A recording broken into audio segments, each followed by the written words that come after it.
Hello tout le monde, on se retrouve aujourd'hui chez moi dans ma chambre pour une super vidéo. Alors, dans cette vidéo, il va être question d'alimentation. Et oui, encore d'alimentation. Oui, c'est un sujet vraiment important pour avoir la patate, vraiment. Pour avoir la pêche, sans mauvais jeu de mots. Alors, ce qu'il faut savoir, c'est que avec l'alimentation, vous pouvez vraiment augmenter votre niveau d'énergie. Il y a 3 façons d'augmenter son niveau d'énergie. Premièrement, en dormant suffisamment. Deuxièmement, en se bougeant, en faisant du sport. Et troisièmement, en mangeant comme il faut. Et là, on va voir comment faire. Je m'appelle Raphaël Lucas. Je suis coach. Je travaille sur un plan physique et psychologique pour aider les gens à avoir plus d'énergie dans leur vie, de motivation, de patate pour pouvoir vraiment réaliser leurs rêves, ce qui les motive chaque jour. Parce que c'est avec l'énergie qu'on va pouvoir aller au bout des choses. Alors, vous devez savoir que pour l'énergie, soit on la consomme ou soit on en dépense. Soit on en dépense, je veux dire, on la consomme, ou alors on l'augmente. On ne peut pas rester tout le temps au même niveau. Donc ce qu'on va voir, c'est comment faire pour que notre courbe soit pas trop intense. Pour éviter des moments comme ça, au niveau d'énergie, puis après des gros downs, où ça perdure et après ça remonte. Comment faire pour avoir plutôt une courbe comme ça, tout le temps un haut niveau d'énergie? Alors tout d'abord, il faut consommer des protéines. Les protéines, c'est vraiment important, ça va vous permettre d'avoir des muscles en pleine forme, prêts à agir, à aller de l'avant. Par exemple, quand on fait du sport, quand on fait de la muscu, on se muscle et en fait on va péter des fibres musculaires. Et les fibres musculaires, après, elles vont se reconstruire. Et la protéine va aider ces fibres à se reconstruire plus fortes, donc plus grosses. Alors, les protéines, vous les trouvez dans les produits laitiers, tout ce qui est lait, fromage blanc, fromage. Après, il faut faire plutôt attention à ne pas trop en consommer parce qu'on a du mal à digérer tout ça, mais ça, on verra ça peut-être plus tard dans une autre vidéo. Deuxièmement, dans les viandes, viande rouge, viande blanche. Le poulet, c'est excellent.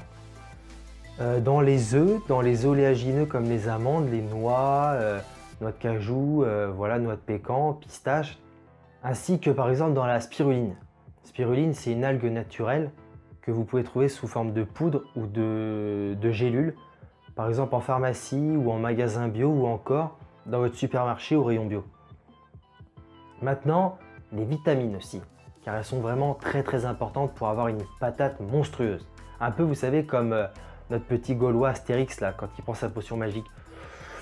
Spartutatis! Comment faire pour péter le feu? Protéines et vitamines. Alors les vitamines, vous avez la vitamine B12, très bonne pour les cheveux.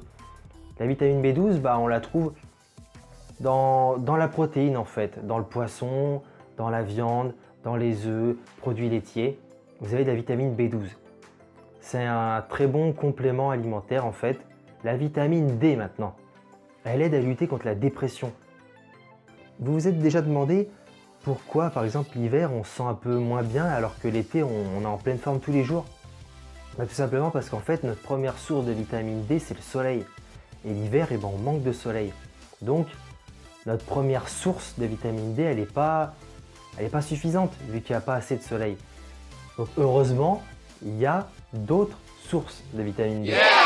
Vous avez le beurre, vous avez tout ce qui est thon, maquereau, sardines, saumon aussi. Tout ça, c'est riche en vitamine D. La vitamine C maintenant. Vous savez, la vitamine qui nous booste.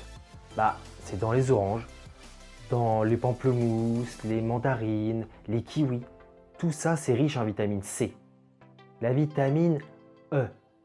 Très bonne pour la peau et très bonne aussi pour prévenir des maladies cardiovasculaires. Vous la trouvez dans les huiles. Par exemple, l'huile d'olive, l'huile de colza, l'huile de noisette, dans la margarine, dans le germe de blé. Le germe de blé, en fait, c'est des petits granulés en fait, que vous allez saupoudrer sur votre plat et vous le trouvez pareil en magasin bio ou dans votre supermarché au rayon bio. Vitamine E aussi dans les œufs. Maintenant, les glucides. Alors les glucides sont très importants aussi, c'est un bon allié avec les vitamines et les protéines Parce que les glucides, c'est ce qui va vous donner une petite surcharge, un petit apport énergétique en fait. Vous allez avoir vraiment de l'énergie comme ça sur le moment. Il y a des mauvais glucides et il y a des bons glucides. Alors les mauvais, vous les connaissez tous. C'est genre les viennoiseries, pâtisseries, les bonbons, les gâteaux.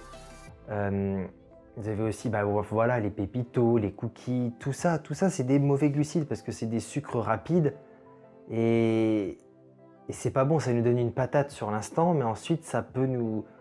Si on prend trop par exemple de cookies, on mange bien, et après on n'est pas bien, la digestion nous flingue. Et on a les bons glucides. Les bons, c'est par exemple des fruits comme la banane, qui est un fruit sucré, mais excellent pour la santé. C'est l'un des meilleurs fruits. Pour moi, c'est le meilleur. Parce qu'il est aussi très doux comme fruit. Il y a les autres comme la pomme, l'orange.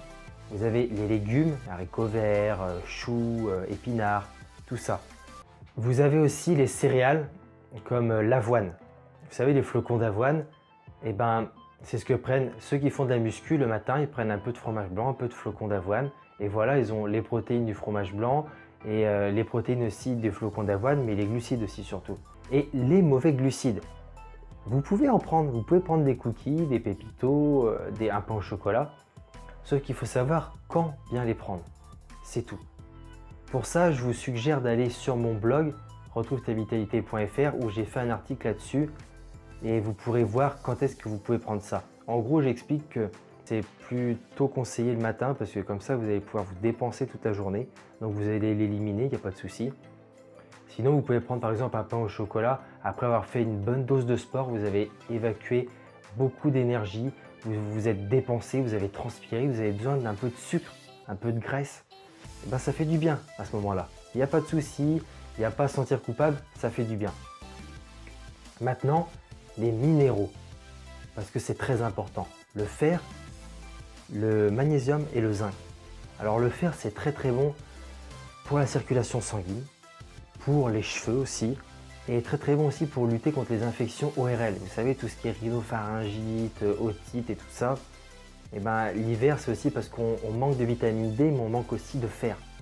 Alors le fer, vous allez le trouver dans tout ce qui est genre le foie de veau, rognon, les viandes de façon générale, le poisson.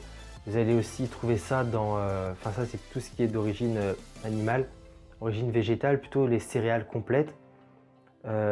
Aussi le cacao, les épices aussi. Mettre un peu d'épices sur vos plats, genre du curry, du curcuma. Tout ça, c'est bon et c'est riche en fer. Donc c'est plutôt bon pour nous, pour notre corps. Donc il ne faut pas trop en abuser non plus, mais il ne faut pas hésiter à en prendre. Maintenant, le magnésium. Le magnésium, c'est bon pour lutter contre le stress. Et c'est aussi bon pour lutter contre la fatigue musculaire. Vous savez, les crampes. Après avoir fait une bonne séance à la salle, le lendemain, on peut éprouver des crampes. Moi, ça m'arrive. Après une bonne séance à la salle, où on a bossé les jambes, par exemple, le lendemain, on marche comme ça. Ce qui est bon, c'est de prendre du magnésium. Vous prenez un peu de magnésium et comme ça, vous récupérez beaucoup plus rapidement. Alors, tout le monde sait que le magnésium, vous trouvez ça, par exemple, dans l'épar. Moi, quand je me ramène avec ma bouteille d'épar, tout le monde me dit « Mais t'arrives pas à aller aux toilettes ?» Ce qui est complètement con, n'empêche. Mais non, je prends pas ça parce que j'arrive pas à aller aux chiottes. Je prends ça parce que j'en ai besoin, parce qu'avec les crampes, c'est bon quand même d'avoir des crampes parce qu'on sait qu'on a bien bossé. Mais ce qu'on veut, c'est récupérer rapidement pour pouvoir ensuite aller s'entraîner à nouveau. Alors le magnésium, vous le trouvez dans les bars, bien sûr, mais vous pouvez aussi le trouver dans le chocolat noir. Et ça, c'est très bon. Après, le zinc. Le zinc, c'est bon pour la peau et ça aide aussi à prévenir contre tout ce qui est infection. Et le zinc, vous allez le trouver dans les huîtres, le germe de blé, foie de veau, lentilles aussi, et par exemple le bœuf haché. C'est là-dedans que vous allez trouver le zinc. Ça me revient comme ça, le magnésium, vous le trouvez aussi dans les légumes verts. Par exemple, les haricots verts. Là, vous avez beaucoup de magnésium. Et aussi les amandes et les noix de cajou. Donc voilà, rien que ça vous permettra d'avoir une meilleure énergie parce que si ces derniers temps, vous n'arrivez pas à dormir le temps qu'il vous faut, à dormir 7h30, 8h par jour, s'il vous faut ça, enfin 8 heures par nuit plutôt, et que vous dormez que 6h30, il vous manque 1 heure, 1h30, faire attention à ce que vous mangez Et manger ce qu'il faut pour avoir de l'énergie va vous aider à tenir toute la journée. Même si vous n'avez pas dormi assez, si vous mangez bien, si vous mangez correctement, vous allez pouvoir tenir et avoir un haut niveau d'énergie. Vous avez qu'à aller voir une vidéo de Tony Robbins, c'est un coach, lui il dit qu'il dort 4 heures à 5 heures par nuit, tout le temps. Et le mec il a une énergie de ouf, il a 58 ans et c'est un dingue. Parce qu'il fait très attention à ce qu'il mange et il met en place toutes les techniques qu'il a appris pour avoir une putain d'énergie. Donc voilà, si vous avez apprécié, vous êtes libre de mettre un petit j'aime pour la vidéo. Comme ça, ça va me motiver à en faire d'autres. Et vous pouvez aussi télécharger mon e-book gratos, voilà, je vous l'offre pour avoir plus d'énergie. Je vous donne plein d'astuces. Et moi, il ne me reste plus qu'à vous dire merci pour tout, merci de me suivre. Et puis à bientôt pour la prochaine vidéo. Je ferai une sorte de partie 2 où je vous expliquerai quel est le petit déjeuner parfait, le goûter parfait, le déjeuner d'abord parfait et le dîner parfait pour avoir une putain d'énergie. Allez, ciao les amis!